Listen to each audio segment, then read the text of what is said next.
Welcome. This is something to talk about from the Bainbridge Island Senior Community Center, and we're grateful to have you here. We today are going to be talking about loose ends, the Loose Ends Project, an effort to try to help folks out with projects they were not able to finish for one reason or another. We'll learn more about it in a moment, but I want to thank Fieldstone Communities of Bainbridge Island for sponsoring something to talk about. Fieldstone offers memory care and assisted living and independent living up on Rolling Bay. They have lovely facility up there, and they also have day stay and respite programs. If you'd like to learn more or take a tour or just find out what's going on up there, call 206-594-1010, 206-594-1010, or check out the website at fieldstonecommunities.com or drop in.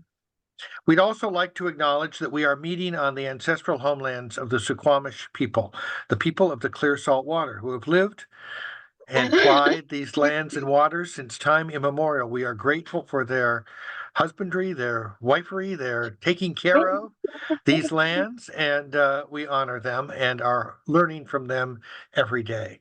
And so with that, I'm going to ask Ann Lovejoy to introduce Jen, and we're going to talk a little bit about this wonderful project. And we've got actually somebody else here, Jen, who is signed up. So we'll learn a little bit more about that from folks who are in the wings helping out. So with that, Ann, I'm going to hand the spotlight over to you. Thank you, Reed, and welcome, Jen. I'm so glad you can meet us today. Uh, I love this project. Project Loose Ends is something that I think a lot of us who are knitters or handworkers have kind of spontaneously done on our own here and there. Finished a project for someone who was unable to, as a memento for the family. Some of us in the senior center knitting group have worked on special projects like that to give hospice patients families, to give the families of a hospice patient um, to finish a project in that way, but not in a formal way. And I just am so intrigued at what you're doing. And I'd love it if you would just tell us a little about how you got started. What inspired this for you? Sure thing. First of all, thank you so much for having us on. Anytime a library reaches out to us, we jump at the chance to talk to libraries because librarians help us so often in our endeavors. So Well, I'm wait, Jen I should Simonic. probably just quickly say that Tressa, who's the librarian you spoke to, is on our Is not board, here. but this is actually the senior center. And Oh, wonderful. Tressa does manages our one of our book clubs and is on the board, as I say, and on a number of committees. And so sh we also support the library, and the library supports us. In And we fact, even have a free lending library. So there you go. Nice. And we have a handwork group that Ann leads once a week Oh, on Thursdays, and they've done projects as part of that. and we've had well, displays at the library several times of beautiful handwork, which is they have a art case in the lobby, and yeah, so we're very closely united. But I just wanted to make sure you knew you weren't actually at the library today. no, I figured I'm not actually at the library. I'm in a hotel lobby right now. So excuse any distraction that's going on. No, but No, thank but a librarian asked us, and we always say yes to librarians. So, well, thank you for having me. I'm Jen Simonic. I'm a co-founder of the Loose Ends Project. My partner, Macy Kaplan, is the other co-founder, and she's our executive director. Unfortunately, she has an ice storm to deal with in you. Maine. So she may join us if she gets somewhere where Wi-Fi is, but if not, you're stuck with me. So what? So just like you said, and a lot of people who are crafters have done this. This isn't something new. Usually, um, we've we've run into a lot of people who say, I've done this before. I've finished my mom's sweater for my brother. I had a friend who was quilting something, and our quilting circle finished this. This is not a new idea. Crafters are super generous people, and they do a lot of really nice things for people. But what we've discovered is not everybody knows a crafter, and when their crafter passes away, um, there's usually nobody to pick up the slack. We do when we first started kicking this idea, we had talked to a lot of yarn stores where and quilting stores where people have usually bring these projects in to say, hey, do you have somebody? And sometimes the store knows somebody who will be paid to do it. Sometimes they say no, we just don't do that, and they don't want the old yarn in their store because of things. But the way this came about is I used to be a head of sales in for a genetics company, and before that I was a school teacher. I've had a very storied, weird, circuitous route to get to here, but I just left my job and I was looking for a new job. And Macy and I have been friends for about 30 years, and we were at another friend's house, and that friend's name is Patty, and Patty's mom had just passed away. And while she was fighting cancer, she was crocheting, and she was crocheting a lot, and she was trying to complete 2 blankets, one for each of her sons. She had already made Patty a blanket, and it was this giant, beautiful, double crocheted monstrosity. It was huge, like a huge blanket. So when we went to meet Patty at her house, and we were with a whole bunch of friends, Patty brought out the box of stuff that her mom had left behind, and um, everybody's seen this box if they've been a crafter. There's a bag, there's a box. In some cases, there's a whole room of stuff. Um, and if you're a crafter and you've picked up any of these things, you're like, okay, how do I get rid of these? How do I sort these so that it makes sense? The stuff goes to where it needs to go. Do we have, I should take out the cotton for any seniors that I want to give it to a senior center and they're making washcloths maybe. Maybe there's some acrylic that I can send over to a school. So it's a process of sorting through stuff and getting rid of stuff that probably isn't that valuable, but is valuable to that person whose loved one had it. Um, so as we're starting to sort through Patty's stuff, I'm going through the needles and making sure that there's a set for us to leave with Patty, because Patty's sort of a knitter. Um, we came upon these 2 blankets, and Macy said, I've been thinking about this idea called the Loose End Project, and all we really need are a couple projects to start and to go find some finishers. And we asked Patty if she'd be up for it, and she said yes. And then we were kind of off to the races. Macy is a graphic designer, and she made a beautiful uh, website for us. We made some flyers, and we just walked from place to place. We went to every yarn store, every quilt shop we knew. We went to every nursing home. We went to independent living facilities. Um, we went to hospice. We went anywhere we thought people would find this valuable. Um, and after a month of walking around Seattle, Washington, and Portland, Maine, we had 150 finishers and 5 projects. So that was in August of 2022. Um, and then, we checked every day, and we had people come in, and we had spreadsheets that we would look up. And our first couple projects needed to be shipped, and we found out how expensive that is. Um, but with only 150 people, the projects had to be matched with whoever was available. So that's what ended up happening.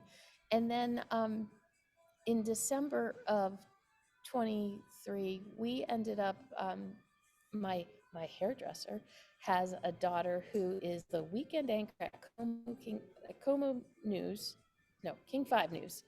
Um, and she did a piece on us. And when that happened, we got up to 500 finishers, and we had 20 projects, and we were feeling pretty proud of ourselves.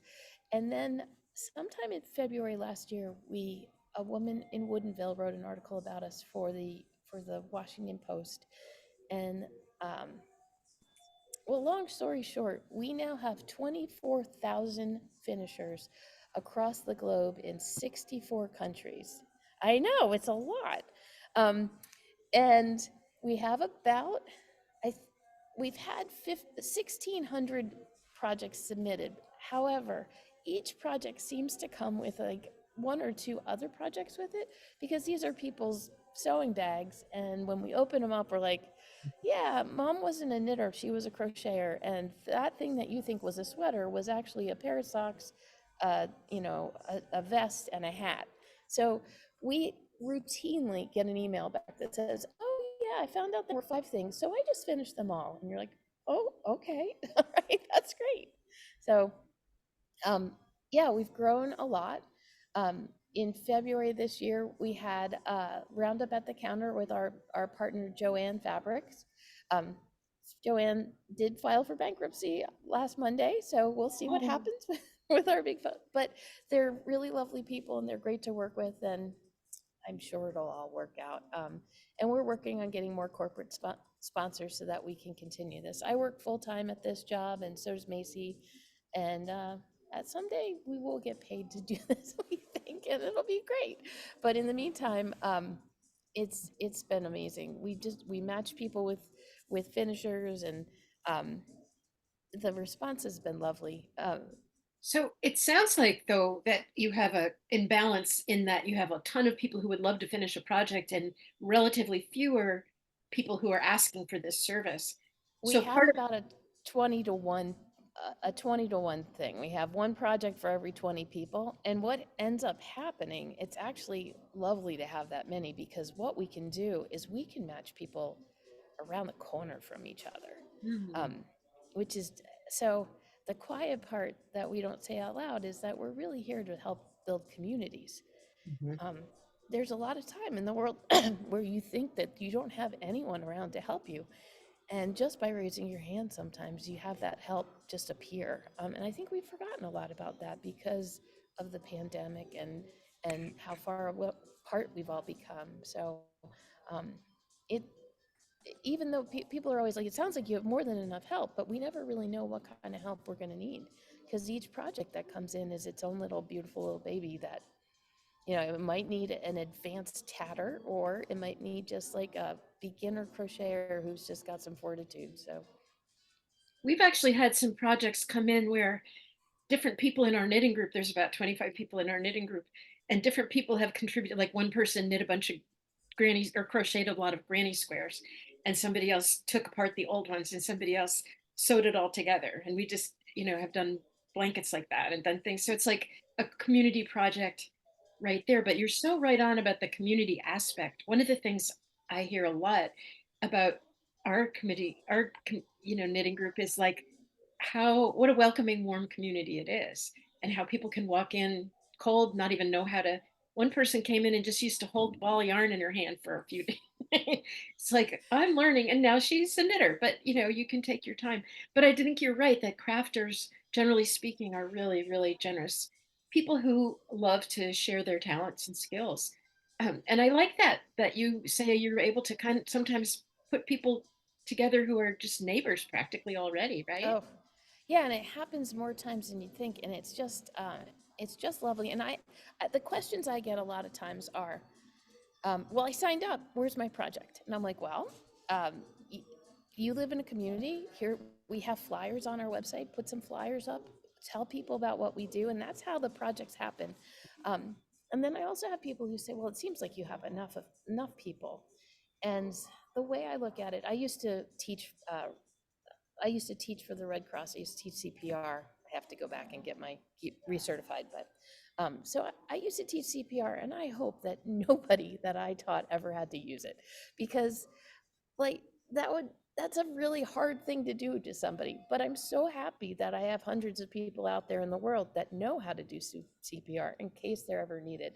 And that's what I like to think of loose ends as. We're kind of a Red Cross for craft Mhm. projects. um, you never know when the tornado is going to hit, and that's why it's important for everybody to work for the Red Cross and be there to volunteer. But that's kind of what happens with us. We never know if the quilting project is going to come in Nebraska or to Lebanon, PA. They come in from all over the place. So um, that's why we always encourage people to sign up. And I also have people who are like, I'm just not that good. I'm like, we once got snow. We got these snowmen that were made out of styrofoam balls, and they had little scarves that had to be knit and little hats. And we basically got 2 bags full of styrofoam and these little things. And grandma was trying to make a little snowman for everybody in the family. And it wasn't the beautiful Irish knit sweater that everybody thinks that they're going to be completing. But the woman said, you know what? I could totally do this. She took it, she made it, and we got the loveliest picture back from the family of everybody holding it was almost like an American Gothic painting where Right. everybody was holding their thing with these stoic faces and they all had their snowman. It was hilarious. So we're always up for taking more finishers and making sure that people know that you might not get the project tomorrow, you might never get a project, but if you're ready, if you're willing to take one, and we get one near you, we'll let you know. So. Well, I thought maybe Susan Strawn, who's here, has been on your list for a while, and I thought Susan might want to talk a little about Susan, you talked about following them on Facebook, right? How you can. Well, after I joined, then I was offered the opportunity to join the Facebook group, which is as I recall, a closed group. It is. And that is for yes, thank you. So that I can see what people are making. And I've really enjoyed that, although I haven't been sent anything, but that's okay. It got me to look at unfinished projects of my own in my own family. This may not have been something that you realize happens, but I looked at finishing quilts. I had quilt pieces that my grandma, that I was very close to, had started, and I've got 2 boxes of those. And Anne and all my cohorts there in her group watched me stitching those together, and we took photos of it, and it's now been completely pieced, and it's beautiful. And so now I've gotten the materials that I need to complete it, but I needed a little break for a while because it's all hand stitched and it will That's a be lot all of hand work. quilted. I don't think of it as work at all. It's not work to me. It's just, I enjoy every stitch. It's simply a pleasure, and I'm just channeling that grandma as I go along. Oh, how wonderful. That's See, all it is.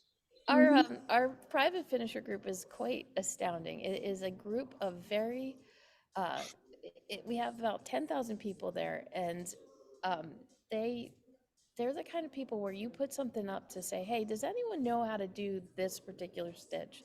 And within 24 hours, we have people who say Mhm. things like, yes, of course we do. Mhm. That's this. Or, oh, that blanket was in a copy of Homespun magazine from 1936, and it's in my closet, but I don't think I can get it. I'll just write it out for you. And you're like, That's fun. okay. I do, and I've been knitting since I was 6, so I have a lot of experience with knitting, and I can look at it, but I'm not an expert. I don't know that I would call myself an expert, and I can't tell you how many people sign up and they're like, I've been knitting for 70 years, but I'm a beginner. And you're like, okay, that sounds good. But yeah, sometimes people get feisty that they haven't. Thank you for for looking inward and finding your unfinished projects in your home, because we do have people who don't understand that, a project means someone's passed away or someone's going through something that is traumatic. They can't see anymore, or they got multiple sclerosis, or they've got Alzheimer's. There's a lot of trauma, and some people think that we just have these projects that are sitting in my house, and that's not how it works. Mhm. When we get the Yeah. project, we send the I appreciate you understanding that, because it can No, be. it absolutely is true. And I think that you run into that. And I think the important thing is to just put your own ego on the shelf and realize that this is not meant to be self-serving. This is not meant to bring attention to the person who's making it or to necessarily make them feel good, although it will. But that's Yeah. not the point. That's not the point at all. And to reach far beyond that kind of simplistic notion, which I think is what your group is doing, which I appreciate. And I just wanted to say that I learned about this from a little postcard or something that you left at Heidi Dasher's store, The Artful You in Port Gamble. Right. And I Heidi know. I love who's that place. That was so great. oh yeah, Heidi is a wonderful person. And she was very much encouraging that and talking about it and talking about your visit there and how happy she was that she visited. So I wanted to let you know that. That store is just that's the store that used to be the butcher shop, right? And she's got all those whippets. Yeah, Yes. so the whippets. She's got the whippets, and she dyes most of that yarn herself, and she's just an outstanding person in every way. It's that place is a haven for I so love many that place. people. Every time I drive Beautiful. by, I make my family go off the road. I'm like, just go walk around. I'll be a couple minutes. And they're like, you're Then you going can in have there, a you're little, never and then you can have a coming little out. tour over. Then you can have a little tour over to Quilted Strait, and go to the. I'm guessing that a shop. couple minutes is not enough to get you, right? I've never walked into No. that shop for a couple minutes. No, Oh, thank God they've got some chairs because my poor husband is like, okay, I'm just gonna sit on the chair. Do they all have chairs? Do all the shops have chairs? I'm like, the shops are not dumb. They know that there's gonna be someone dragged in that doesn't want to be there. So you can either go find some saltwater taffy or go figure out I'll be sitting here. If Anita, I don't know if you're still on here. I see your camera's off, but Anita is one of our knitters, and she has been part of a similar project that I think was even called Loose Ends, though I don't think they were affiliated with you. I'm not sure. Um, do you want to say a little about that, Anita? Oh, I started, no, it had no connection, but just the names, the sounding of the name. When I lived in Youngstown, Ohio, I worked at a botanical garden and I started a knitting group there because I had heard of Warm Up America, where people were knitting or crocheting a small rectangle, and then combining them to for an Afghan. So I started this knitting group at the botanical garden called Loose Knit Group. Ah, okay. So it was a loose knit group and you were knitting. That's lovely. Yes, and they were amazing. They knit so many projects. They donated them to the hospital, to the preemies, and they made school, for school children. I lost track. They made over 1,000 Afghans, and then they just went on to do all these other projects, and Anita, it was amazing. is that where you started your knitting knockers? I did. Yes. I think that's where I started doing it myself. And there's a really nice knit shop. Um, and then when I talked to them, they help promote the project. And for knitted knockers, it's they recommend that you donate them locally if possible. So Yeah. this knit shop started um, hosting volunteers to to make the knockers, stuff them, and then give them to local hospitals and doctors. So if somebody doesn't know what a knitted knocker is, I'm sitting right here knitting one as I Are talk you with you. really? Oh, Yeah. nice. So yeah. So it's a pair for women who've had mastectomies. So just a little prosthesis that can be filled with the fiber, and just that you can wear right after surgery, which is really wonderful about them. You don't have to wait a month to heal to wear them if you want them. there you go. Yeah. I It's a think one of the wonderful cool things organization. is, Jen, that whether like we'd be really happy to put flyers around, and we will certainly do that. But I also think that part of what you are doing here is inspiring more people to look around and find something local to do. Like you said, you got 20,000 people waiting for a project, but in the meantime, while you're waiting, you can certainly pick up something. And we've found so many projects. Like one year, we knitted 100 preemie hats for orphanages from Uganda, Oh, which I thought was so wow. interesting because I never think of it being cold, but apparently it is pretty cold in the wintertime. Um, Oh, so, projects like that, who knew, right? So you can almost always find something local or something to support. Maybe it isn't local, but you can get local energy to support.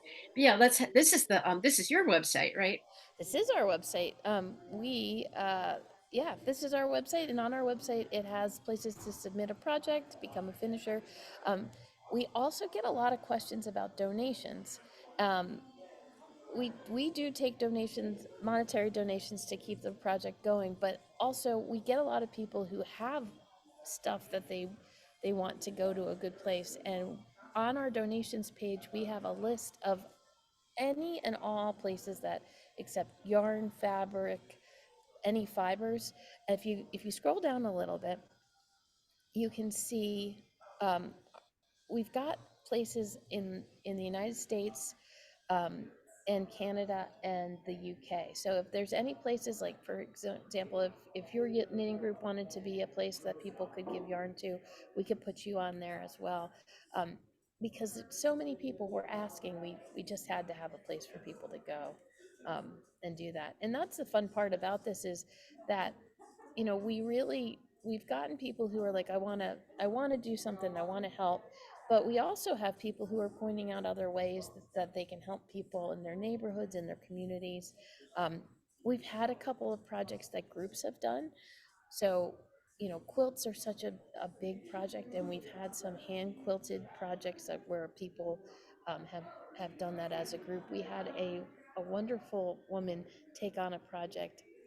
This woman was caring for her elderly mother and raising her grandchild, and passed away from a heart attack. But before she passed, a she had a comforter that she was putting little circular you guys remember this?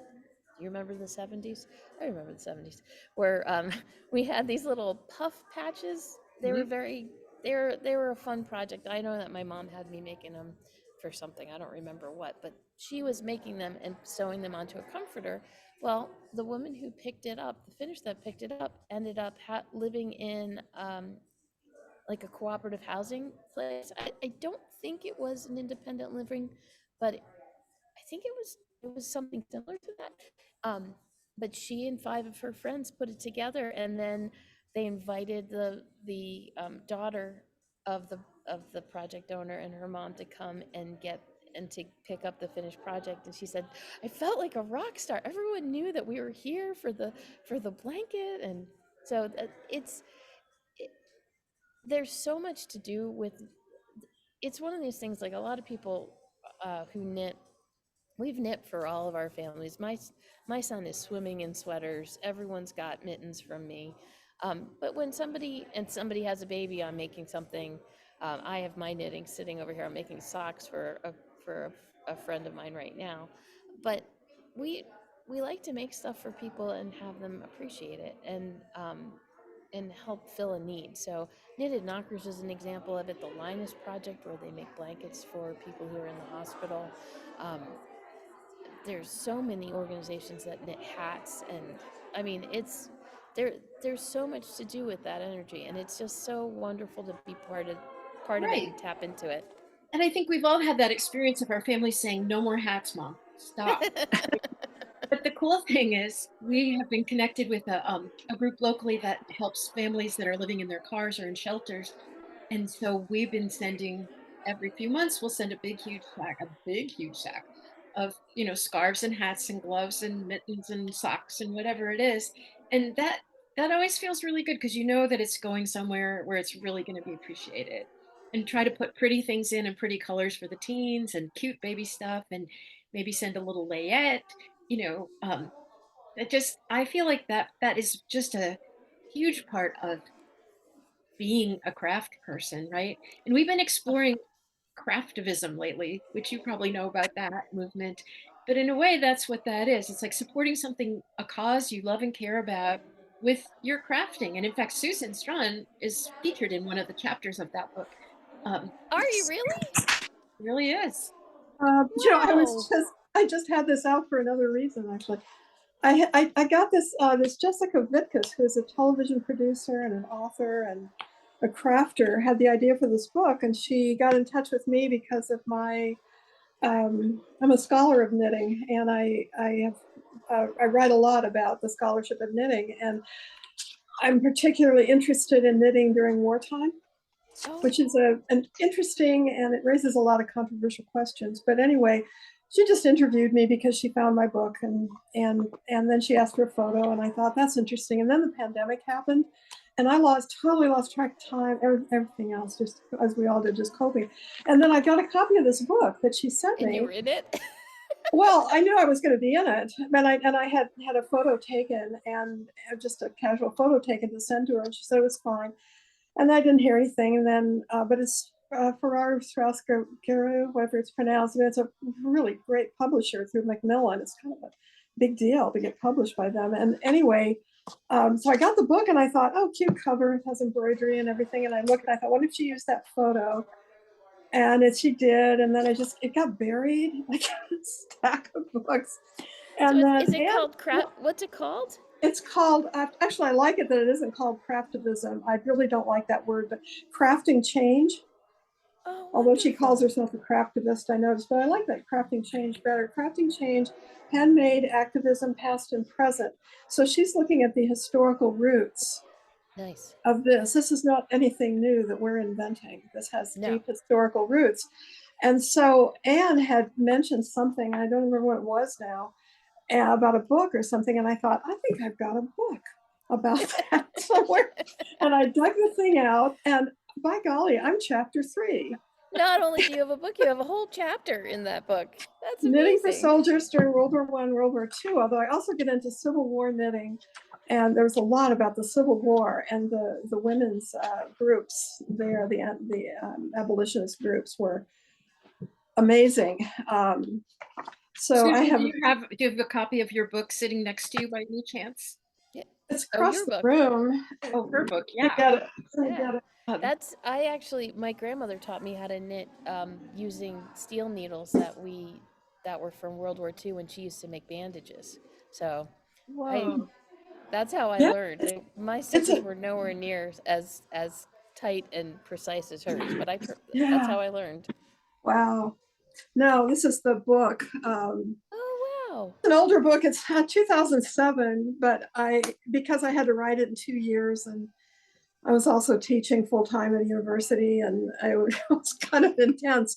So I picked up a lot of the ideas and themes from this that I didn't have time to address. And I've been publishing a lot of those in different places, in different magazines, especially Piecework magazine, which our library has, and about knitting and things, and such things as the importance of the knitting bags during World War I, and how important that was for the immigrant groups who were knitting to support the troops. And it was one of the only ways that they could show how patriotic they were.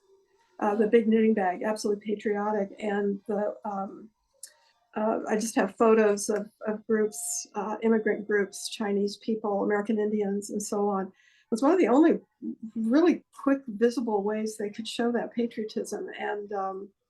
And of course, this is happening during the same time that the U.S. is slamming the door on immigration. So this was it's a really significant story. And those were just things I didn't have time to go into in the books. I tried to follow up with that. Anyway, it's been sort of, I don't know, people just keep asking me to write about these things, and so I do. And I like Well, it. Susan, if you will be so knowledgeable, you can't, too bad, honey. That's what happens, right? I'm sorry, what did you say, Anne? I didn't hear you. If you insist on being so knowledgeable, it's just going to keep happening, girl.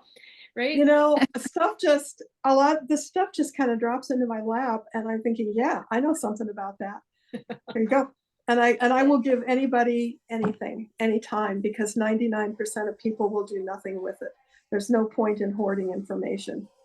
And so give anybody I agree anything. with you. Yeah. And it sounds like that's something that you've really focused on too. Is like you share not just, you're sharing skill base, you're sharing connections, you're sharing community resources, you're sharing. It's amazing. So what Susan said about, people ask me questions, and I spend a lot of time talking to anybody and everyone who will listen to me. I joke that I go to the opening of an envelope because you never know who you're gonna talk to or what you're gonna do.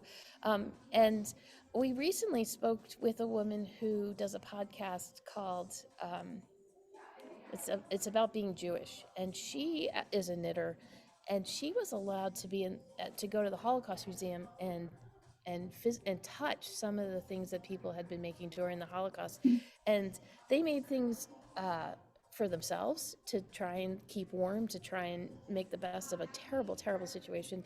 They had to knit. They were forced to knit things for the German army, and they were rebellious in that they knit they knit imperfections in, so that that was their like one way of standing up. And then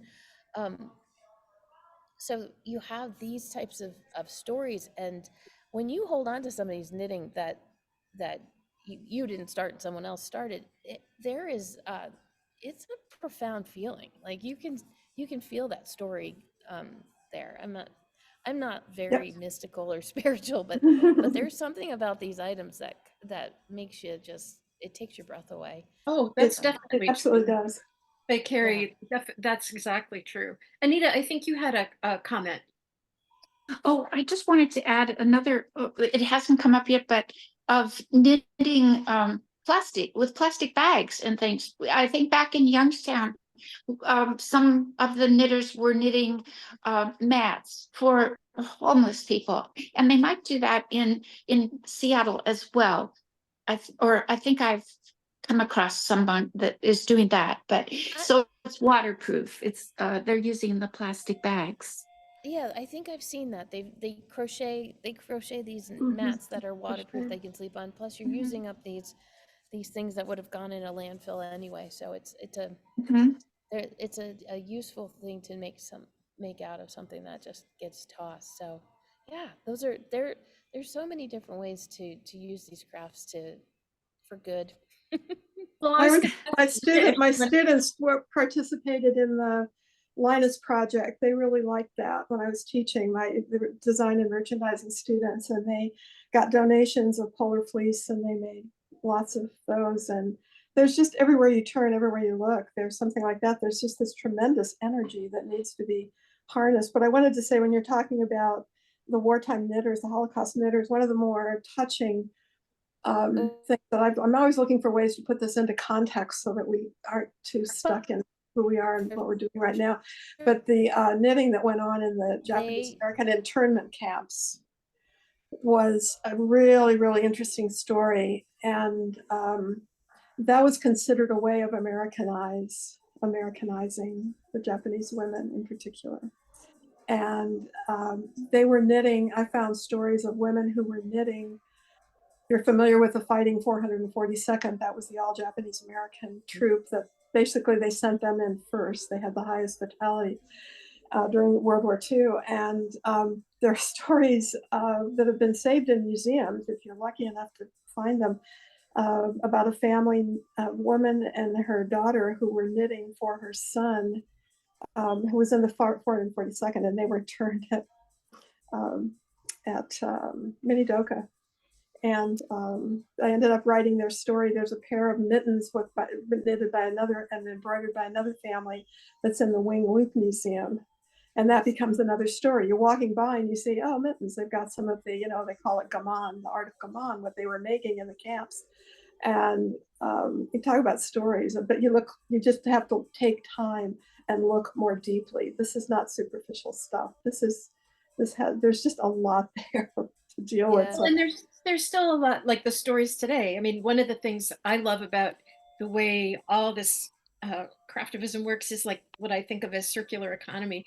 Because I was thinking about, Rita, you just finished a blanket for a family in the shelter that was made out of donated yarn that was 3 times donated, I think, right? I think it was, and it was great to be able to do that. And then I also was just thinking, I did at my daughter's school. She teaches at a small school, private school out in Paulsbo, and the kids are outside a lot. They're always, I mean, all the time. And so she had a bunch of, or she had, I guess she had some plastic covered tablecloths. And so she wanted to know if I could make sit pads for the kids. So when they were outside, they could use them. So we reused something and we just doubled them. And then I just sewed around the edges and it was just really good. And those kids are still using those. So it was really great. I really liked doing that. It's amazing Go ahead, Jen. how like something so simple as that probably didn't take you a lot of time, but not No, everybody has that skill anymore. And being able to do that, I was on an airplane once and I was knitting because I have to knit because I'm a nervous person. And I was making a baby sweater, like one of those real simple, like you just go up the front. It turns into like a little origami project, and when you're done, you just zip it up and it's all done. It's like an Elizabeth, I want Yeah. to say it's Elizabeth Zimmerman, but Yeah. something like that. The one that I made didn't take up that much yarn. And I was sitting next to someone and she's like, "Oh, while we were in the air, my sister had her baby." And I was like, "Well, here you go." I was like, "You can wrap this up for her." And she was like, "I can't take that." I'm like, "No, you have to. I don't have a baby for that. I'm just knitting so that I'm just knitting." That's what we do. We just knit. I need my Right. hands to be moving. So Exactly. I think it's cheaper than therapy, even when you add up the cost of the yarn, right? it's a whole lot cheaper than therapy for me. It's cheaper than ADHD meds, which you can't find these days. So it's one of the things that for me kept me before fidget spinners. And as a former teacher, there's always a kid who just needs to be doing something, and nobody thought that girls could be this way. They were just annoying. So I just would knit under the table in my class when I just to try and keep focused. So I do that in meetings all the time. And I learned to knit under the table and just have simple, we call them brain dead projects that just, it's like all garter or something. So you have to look. But otherwise, I fidget way too much too. But it's been so fun to teach people how to knit who, they come in saying, "Well, I hear it's really meditative." You're like, "Well, eventually." Yeah. at some point, right now it's not going Really to be. not It's that going to be a little stressful, but it's okay. We'll get to it. It'll be good. at first when you're trying to make a scarf and you keep ending up with rhomboids or strange shapes that are unknown in nature because but yeah, it's just that one of those wonderful things that it is actually incredibly soothing. But and you get there's intentional knitting where people like I like to do that when I'm knitting baby things where I'll actually like hold intention for the child, and you think Oh, and thinking of the parent, this child should be calm and loving and gentle and thoughtful, right? And not like my kids or me or whatever, but but I think there's just a way so that when you said you're not like woo woo or whatever, I think we do imbue our work with our energy and our thought and our, care, especially when we're knitting for someone we love. And so taking a heritage project like you guys are organizing, you're kind of passing on like all the love and attention that was in that project that didn't get to be finished and adding your own layer of that. I mean, what could be more rewarding than that, really?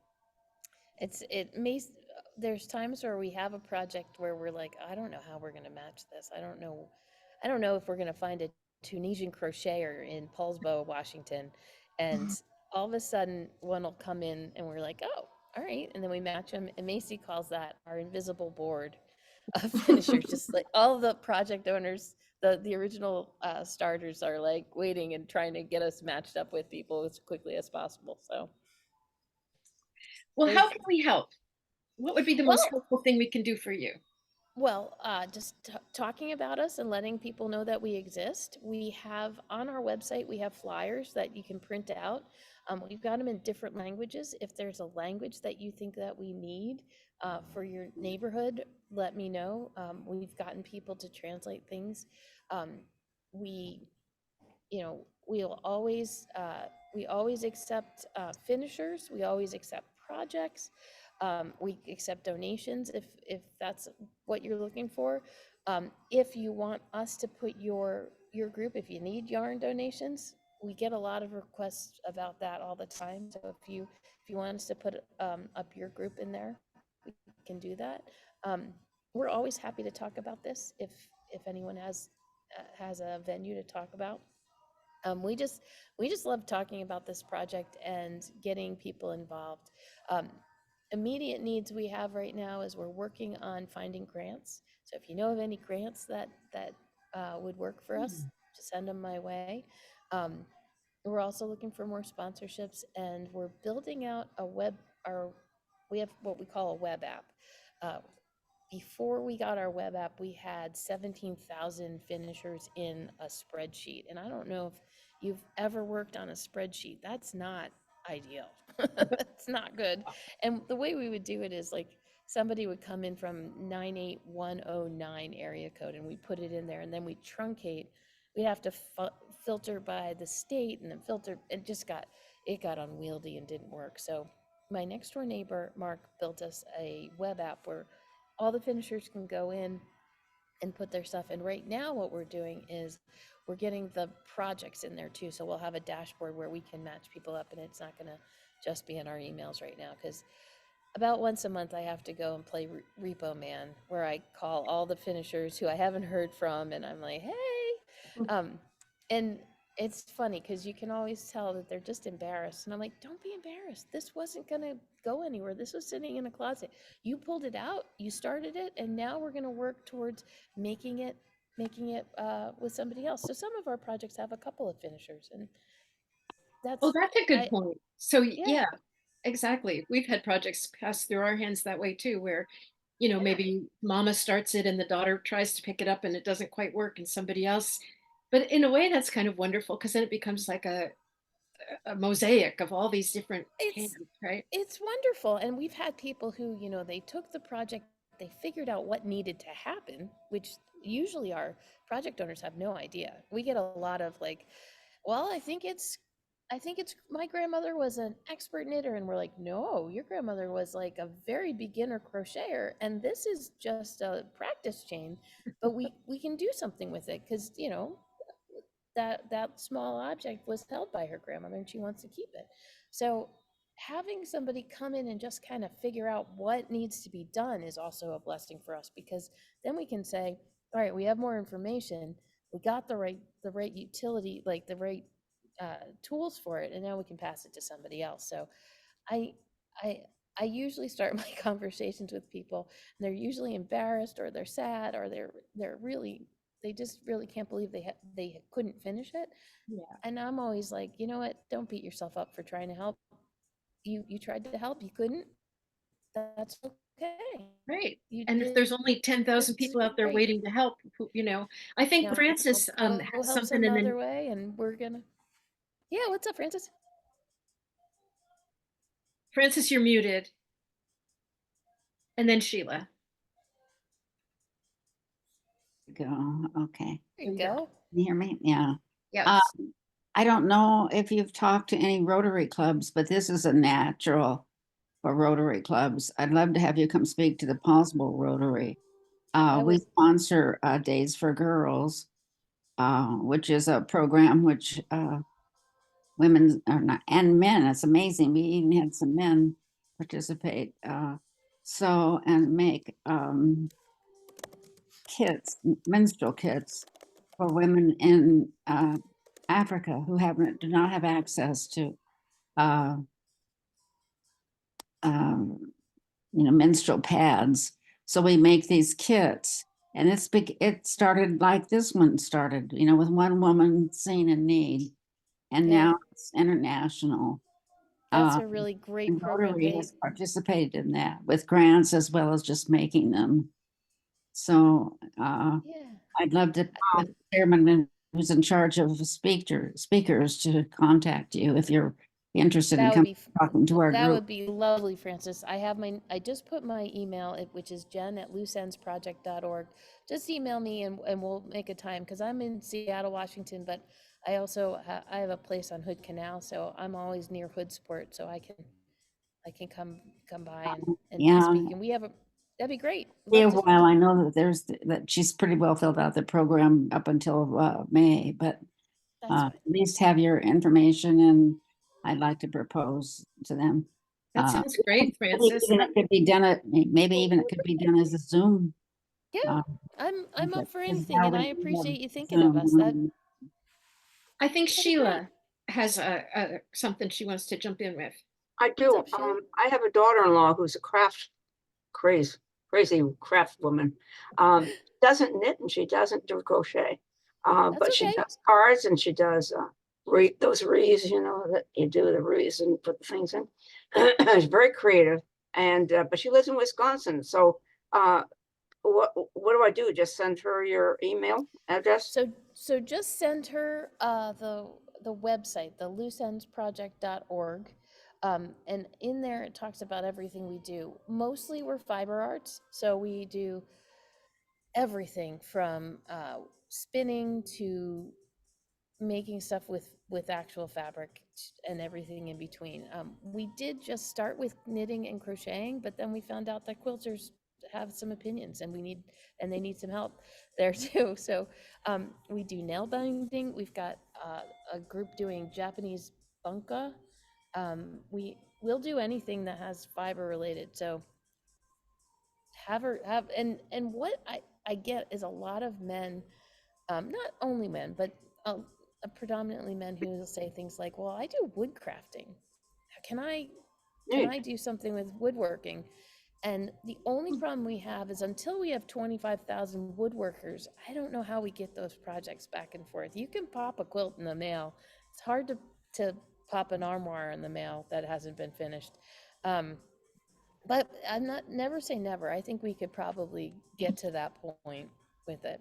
I guess my question has to do with distance, with objects being done. I suppose, like you were saying before, I believe, and about mosaic, that, you know, just adding on to whatever is already present somewhere else in the world, kind of thing. Yeah, and if she's in Wisconsin, we have projects that come in from Wisconsin. We have projects that have come in 13 different countries. So we have a project in the Netherlands, in Switzerland.